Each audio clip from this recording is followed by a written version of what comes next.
For 15 years, Teri Garr was one of Johnny Carson's favorite guests. Something was happening to her that nobody knew, not even Teri herself. I feel like I've had a longer relationship with you than I've had with any other man in my life. Well? Because all the rest of them have fallen by the wayside, and you're always there, you're always here. Yeah. And now, you'll be gone.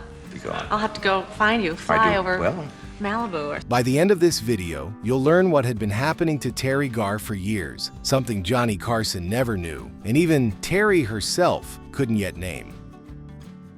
By 1977, Teri Garr had spent more than a decade trying to break through in Hollywood. Chorus dancer in 9 Elvis Presley pictures, a small part in Young Frankenstein, but none of it had made her a name yet. The Tonight Show was where people turned into stars, and the night she finally walked through that curtain, she was terrified. Most hosts would have pushed for a laugh. Johnny did the opposite. Sitting in my living room at home. Oh, sure, okay. And the wife is out of town. No, I see that was just silly. That was silly talk. You know that. Do I seem real nervous to you? No, are you? Why? No, I'm not real nervous. I just want to know if I seemed like it. I'm not nervous. He didn't chase the laugh. He slowed the room down until she could breathe. A few minutes later, Teri did something most guests didn't do on his show. She said the part out loud. Sometimes I watch the show and I see people like me on it, just going, uh-huh, uh-huh. And I go, well, I'll never do that. And here I am doing it. Yeah. Do you watch it? You watch our show frequently? Yes, I do. I like your show. Good. Thank you. That's the problem with doing it, because I think I'm watching it. He didn't push her past it, just listened. Then Teri told Johnny why she was so nervous. Huh? Oh, come on. Oh, yes. Why? Well, because I'm a fan of yours. Well, that doesn't mean anything. I mean, that's nice. I'm glad you are. I mean, I'm really here talking to you, huh? Okay. Yeah. Anything particular you'd like to talk about? He brushed off the compliment. She still wasn't done. Teri had been given one rule for the night, and she was about to break it on national television. People have been on the show before. Yes, but I don't think it was good advice. Oh, my friend Buck Henry, who was your Oh, there friend, you are, yeah. If he's watching, he'll kill me. He said just to say yes and no and I don't know. Thanks, Buck. You're a big help. That was 1977. 3 years later, Teri Garr would walk back onto that couch, and Johnny would be the one trying to keep up. Teri Garr was back, and the moment the camera found her beside Johnny, the frightened guest was gone. This is interesting. Huh? This is a pencil with 2 erasers. That's right. These people are in trouble here. They erase things and then they erase things. Mm-hmm. You never make a mistake this way, though. Okay, I'm sorry. Go on with your story. I wasn't. On her first appearance, Johnny had to guide her through the interview. This time, she was leading it. Then he asked her something on television that most hosts wouldn't have asked. Bugs are, but do you ever take something to pick you up a little bit when you're... No. Only coffee. Yeah. And fresh air. And Mom and apple pie. Yeah. She gave him the truth. He gave her a warm extension. That had become the rhythm, but Teri wasn't about to let Johnny off the hook. That's it. Anybody ever asked you that question on television before? I just thought I'd take a shot. No. Did anyone, have you? Sure. You have? Sure. I'm certainly not. But I in no way approve of putting foreign substances in my body. He had to answer his own question on his own show. He played the joke and moved on. Later that same night, the questions turned to music. So, but it's strange. What kind of music do you like? If you are in a romantic mood, see. what would you put on? Well, see, I like the Beatles a lot. Beatles? What kind of music? They're my favorite. Nothing is top. That was the warmth of 1980. 1 year later, in the summer of 1981, something started happening to Teri Garr's body that she could not explain. She dismissed it, and it would be more than 20 years before anyone knew what it really was. If watching television once looked like this, subscribe. We bring these stories back every week. That summer of 1981, Teri was finishing a film called One from the Heart. The first signs of what was happening to her body started showing up on set. Years later, in her 2005 memoir Speed Bumps, Teri Garr would write it down for the first time. My body was talking to me in ways it never had before. I didn't recover quite as well as I should have. I was overwhelmingly exhausted. At the time, I chalked it up to overwork. There it was, probably my first serious episode of multiple sclerosis, and I paid no attention. 2 years later, she walked back onto Johnny Carson's couch with an Academy Award nomination and a story to tell about the morning the call came. Leonardo? Yes, he's my hairdresser. And I said, you know, I was nominated for an Academy Award about half an hour ago. He said, really? I said, yeah. And then I grabbed a hold of this curling iron, the hot end. And I went screaming, you know, I really hurt myself. You were trying to be real cool about it, It was the first of the Oscar casualties in my life. They both laughed. Neither of them knew what that line would mean on the record we now have. And then Teri said something Johnny had not asked her to say. I have to tell you, Johnny, that I love coming on this show and Freddie, because, Do you really? Well, when I first came on, I was so frightened that tears were in my eyes and I couldn't speak. And I've sort of gained a little bit of confidence. I mean, it's She wasn't finished. one thing to be an actress and to play roles, but to be able to come out here and not be able to shut up, for me, it's a big thing, and I want to thank you. It's kind of a breakthrough, isn't it? Yeah. Well, I'm glad. Because Yeah. I remember the first time you were very within yourself, very reticent, and you kind of... I think I maybe scared you, too. No, you didn't scare me at all. No.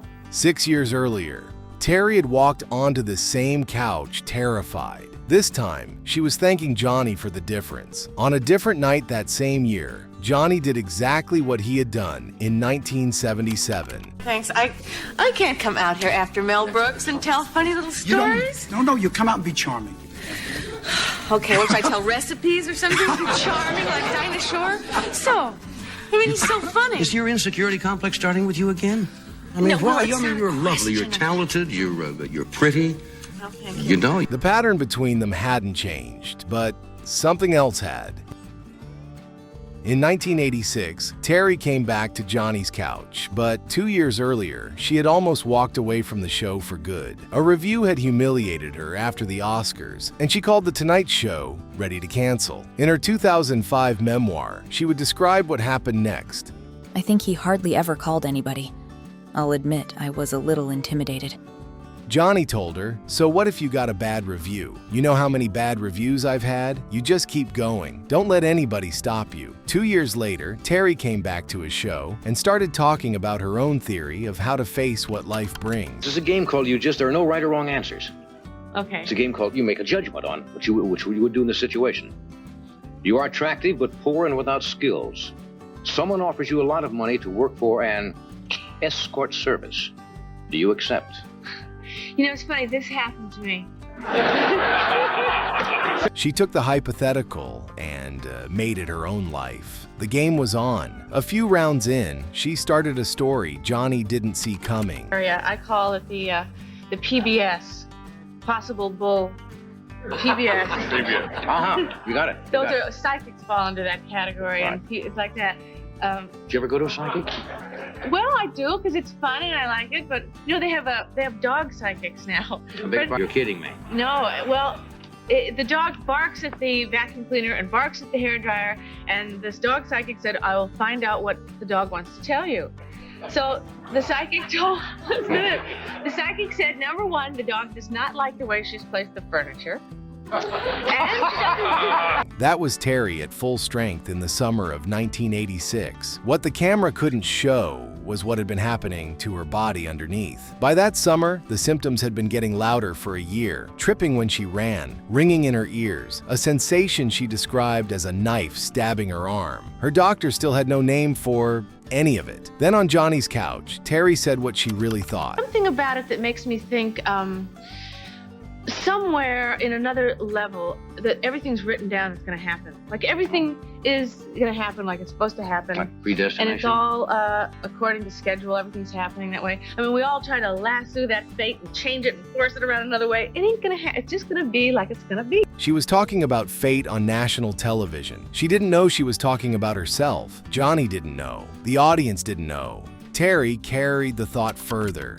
Well, I think when we get so nervous about how come this isn't happening and how come this isn't happening, you just have to sort of relax and go, because it's not supposed to happen, and what is supposed to happen will happen later. Doesn't it make you feel a little bit better, or does it make you more nervous? Maybe it makes you more nervous. We'll come back and follow up on this, all right? Well, good. Sure.